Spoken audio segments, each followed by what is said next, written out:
Сегодня мы презентуем книгу «Билось каждое сердце, как бриз». Она касается и рассказывает о подвиге пограничников-кыргызстанцев в годы Великой Отечественной войны. Совершенно много новых интересных страниц из истории пограничной охраны Кыргызстана узнаете вы в этой книге.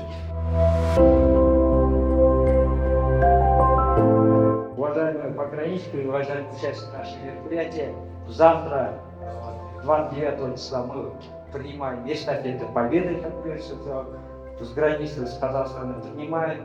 Дальше идем город Караком, по внешней границе СНГ, Нарын, потом Крываев, Гулитай, Мош. И дальнейшем 4 числа передаем пограничникам Республики Таджикистан.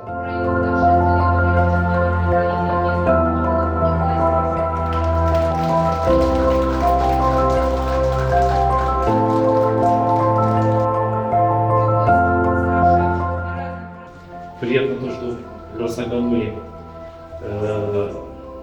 дня, когда эстафета победы прибудет на территорию Кыргызстана, огонь памяти проедет по республике, по составам, по городам, по селам, потому что это память. Память — наша победа. Ее забывать нельзя.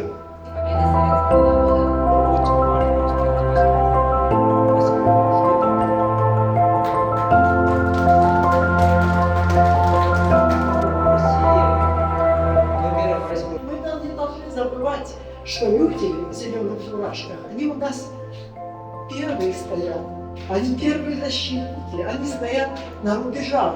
И все самые-самые тяготы на них вначале приходятся.